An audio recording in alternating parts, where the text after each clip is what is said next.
Salut les amis.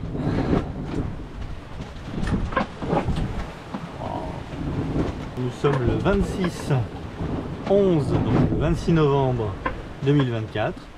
On est au jour, je sais pas, jour 12 de la traversée atlantique, 12 ou 13 de la traversée de l'Atlantique. On avance à 5 nœuds. Bon, ça fait pas, on avançait à 7 nœuds il y a encore 20 minutes, mais bon, là il y a un trou dans le vent.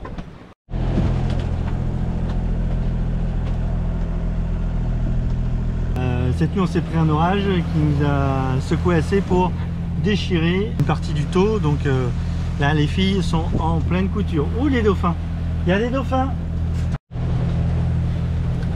Donc là je tourne au moteur après les orages, là après le deuxième orage, donc en fin de matinée on s'est repris un nouvel orage.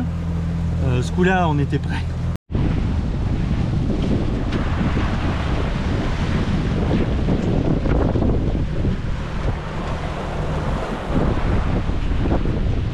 Alors,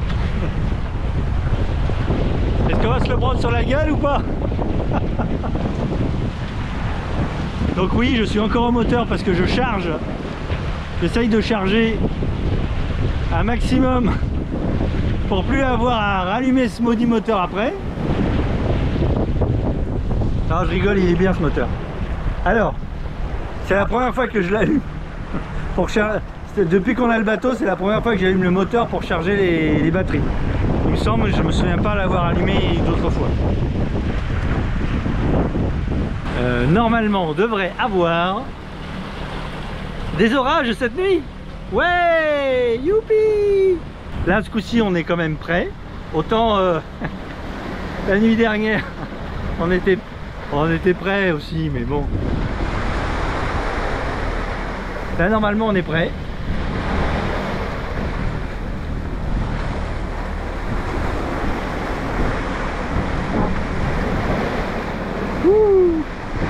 On avance à 8,4 nœuds sous un petit torchon de grand voile. C'est histoire de dire qu'on garde la grand voile et pour garder une pression de ce côté-là du mât. Et on a encore,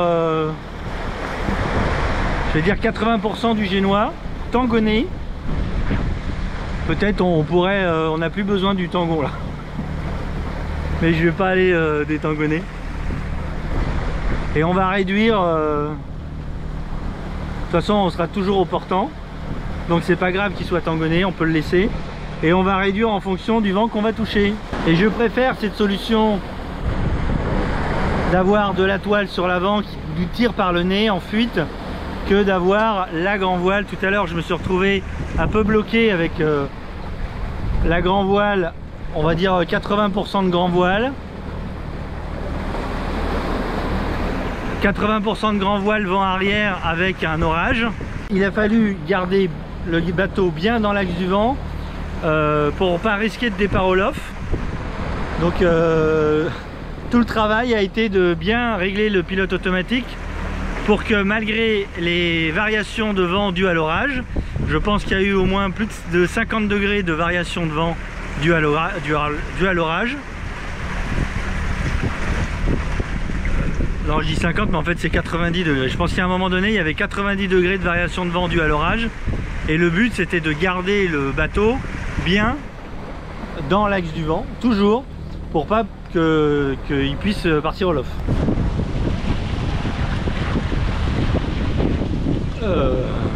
Voilà. Allez, ciao, à tout à l'heure. Peut-être sous la pluie.